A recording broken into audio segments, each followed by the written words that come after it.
In this video, I want to highlight some issues with very substandard rental accommodation in Knock in County Mayo.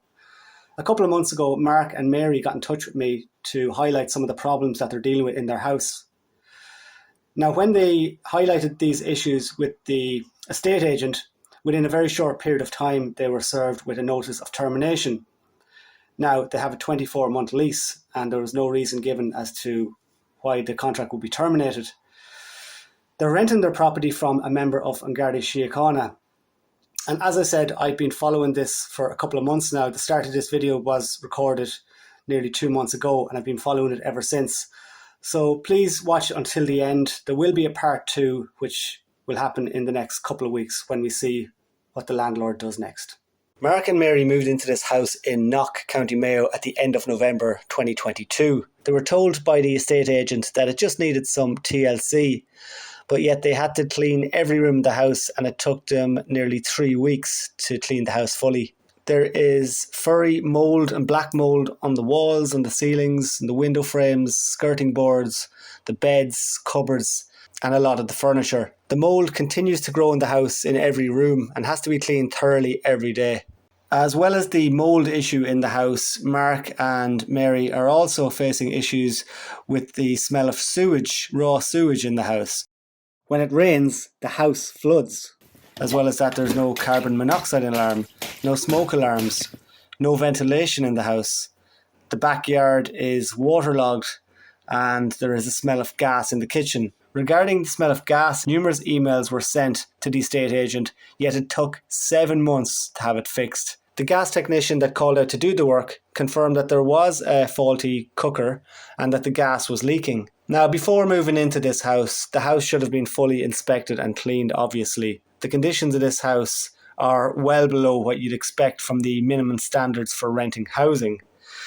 In April 2023, just a couple of months after moving in, Mark complained about the mould to the estate agent.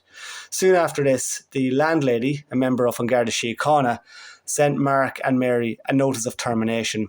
Obviously, there is a serious shortage of accommodation in Ireland at the moment, especially if you're Irish. So Mark and Mary continue to stay in this house. They're continuing to fight this notice of termination. It was a 24-month lease when they moved in, so there's no reason why their contract should be terminated. They simply wanted to get some basic works done to the house.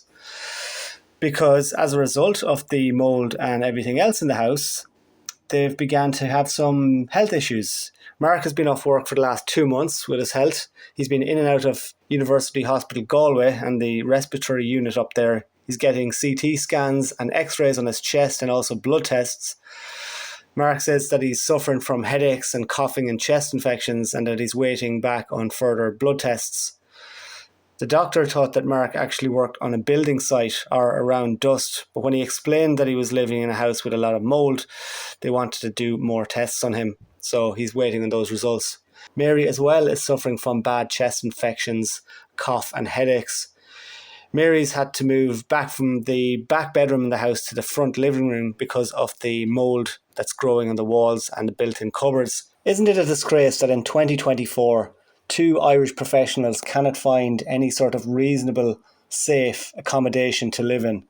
These people aren't looking for any sort of special treatment. They're not looking for freebies. They're paying their way. They're professionals. They just want a safe house to live in. Yet, when they bring up some of these issues in the house with the landlady and the estate agent, they receive a notice of termination. Just in the last couple of days, Mayo County Council have inspected the house and have produced a report stating that because of the rising damp that the house is not safe to live in and advising the 2 people, Mark and Mary, to move out. The problem is, however, there is no other accommodation in Knock. As most people know, there is very little accommodation anywhere around the country, whether it's to rent or for social housing if you're on the housing list or whatnot.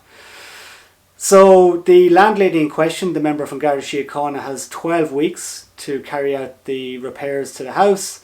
And if not done so, she could be liable to or for a criminal prosecution.